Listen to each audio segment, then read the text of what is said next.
సమైక్యవాద governor Godavari కంటే Telangana TDP ఎమ్మెల్యేలు అసెంబ్లీలో గల్పార్ కోట ధర్నా చేస్తున్నారు. ఇప్పుడు మనతో మాట్లాడడానికి తెలంగాణ టీడీపీ పైన నాగం చేయంటున్నారు. చెప్పండి సార్, గవర్నర్ దయచేసి అదే మనం ఇక్కడ చూస్తే మొత్తంగా తెలంగాణ టీడీపీ ఎమ్మెల్యేలందరూ కూడా ప్రభుత్వం సేవ చేయడం జరుగుతూ ఉంది.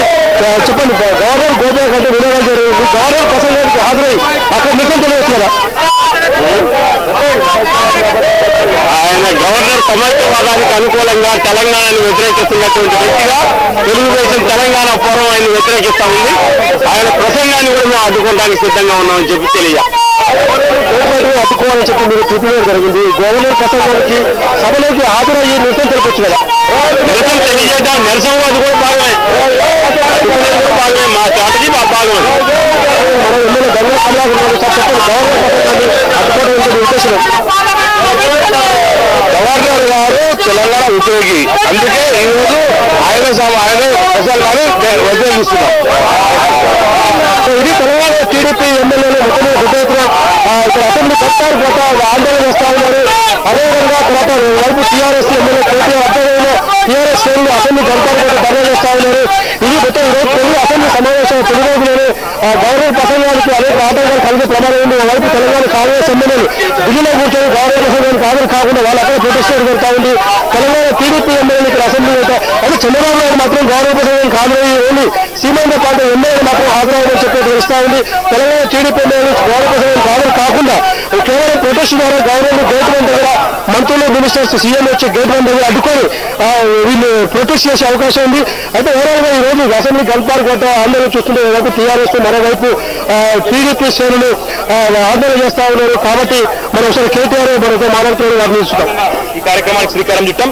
100% ఒకవైపు కరెంటు బిల్లులు కట్టకుండా, ఇంటి పన్ను కట్టకుండా, ఇంకోవైపు బస్సులు ప్రయాణం చేసినప్పుడు కూడా టికెట్లు తీసుకోకుండానే ప్రయాణం చేయడం ద్వారా ప్రభుత్వ ఆర్థిక మూలాలు గుర్తించి ప్రభుత్వ ఆర్థిక మూలాలను ధ్వంసం చేయడం ద్వారానే, దెబ్బకొట్టడం ద్వారానే ఈ రాష్ట్ర కేంద్ర ప్రభుత్వాల మెడలు వంచాలన్న ఆలోచనతోనే ఈ కార్యక్రమానికి శ్రీకారం చుట్టారు. పార్లమెంట్ లో ఈసారి బిల్లు పెడతారని చెప్పి మీరు ఆశిస్తున్నారా? అంటే సహాయ నిరాకరణకు ఏ విధమైన స్పందన వస్తుంది? ఖచ్చితంగా సహాయ నిరాకరణంతో కేంద్ర రాష్ట్ర ప్రభుత్వాలు దిగి రావాలి.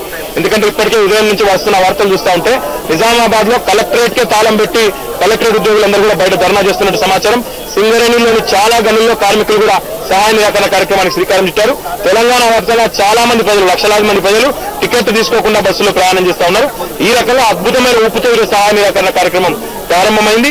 100% సహాయ నిరాకరణ కార్యక్రమం వల్ల ఒక్కో రోజుకు ఈ రాష్ట్ర ప్రభుత్వానికి 1000 కోట్ల దాకా ఆదాయానికి గండిపడే అవకాశం ఉంది. కాబట్టి ప్రభుత్వం అంతా నష్టాన్ని భరించే పరిస్థితులు లేదు కాబట్టి దిగిరాక తప్పదనేది మా అంచనా. అంటే టికెట్ లేకుండా ప్రయాణం చేసే వారిపై చర్యలు తీసుకుంటామని చెప్పి, అదేవిధంగా బస్సులు కూడా నిలిపేస్తామని చెప్పి ఆ విధంగా అధికారులు కండక్టర్లకి ఆదేశాలు ఇవ్వడం జరిగిందని చెప్పి తెలుసు. ఈ మాటలు డీజీపీ గారు అన్నట్టు మేము వింటా ఉన్నాం. డీజీపీ గారికి ఒకటే విజ్ఞప్తి చేస్తా ఉన్నాం, అమాయకుల మీద, అసహాయుల మీద మీ ప్రతాపం చూపడం కాదు. దమ్ముంటే యూపీఏ ప్రభుత్వానికి గతంలో డిసెంబర్ 9 నాడు మాట ఇచ్చి తప్పినందుకు దేశమంతా చూస్తా ఉండగా, అంతర్జాతీయ సమాజం అంతా చూస్తా ఉండగా మాట తప్పినందుకు అవసరమైతే యూపీఏ ప్రభుత్వం మీద చీటింగ్ కేసు పెట్టండి, లేదా మేనిఫెస్టోలో తెలంగాణ ఇస్తామని చెప్పి, తెలంగాణకు మద్దతు ఇస్తామని చెప్పి మాట తప్పిన చిరంజీవి మీద, మాట తప్పిన చంద్రబాబు నాయుడు మీద, మాట తప్పి వందలాది మంది చావులకు కారణమైన చంద్రబాబు, చిరంజీవుల మీద దమ్ముంటే మర్డర్ కేసు పెట్టమని డీజీపీ గారిని హెచ్చరిస్తా ఉన్నాం. అసహాయుల మీద, అమాయకుల మీద ప్రతాపం చూపుతామంటే, కాకి జులుగు చూపుతామంటే చూస్తా ఊరుకోవడానికి తెలంగాణలో మీ తాటాకుల చెప్పులకు భయపడే కుండలు లేవని చెప్పి కూడా డీజీపీ గారిని హెచ్చరిస్తా ఉన్నాం. తెలంగాణపై ఏకాభిప్రాయం కావాలని చెప్పేసి నిన్న కూడా ప్రధాని చెప్పినట్టుగా తెలుస్తుంది. అంటే ఏకాభిప్రాయం రాకుంటే తెలంగాణ రాదని చెప్పేసి ప్రధాని మాటల్లో తెలుస్తుంది. మీరు దాన్ని ఏ విధంగా భావిస్తారు? సమస్య జటిలం అంటూ ఇవాళ కాంగ్రెస్ పార్టీ కుటిల నీతిని ప్రదర్శిస్తా ఉన్నది. జవాబుదారీతనం లేకుండా ఇవాళ మన్మోహన్ సింగ్ గారు కూడా బాధ్యత రహితంగా మాట్లాడడం సబబు కాదు. ఒకే విజ్ఞప్తి చేస్తా ఉన్నాం మన్మోహన్ సింగ్ గారికి, దయచేసి వచ్చిన కన్సెన్సస్ రాలేదని బుకాయించవద్దు. కన్సెన్సస్ ఏనాడు వచ్చింది? 36 పార్టీలు మద్దతు ఇచ్చినాడే ప్రణబ్ ముఖర్జీ కమిటీకి, ఆనాడే కన్సెన్సస్ వచ్చింది. రాష్ట్రంలో ఇక్కడ రోసయ్య గారి ఆధ్వర్యంలో ఆల్ పార్టీ మీటింగ్ జరిగినప్పుడే రాష్ట్రంలో కూడా కన్సెన్సస్ వచ్చింది. వచ్చిన కన్సెన్సస్ రాలేదని బుకాయించడం ప్రధానమంత్రి గారికి భావ్యం కాదని చెప్పి విజ్ఞప్తి చేస్తాం.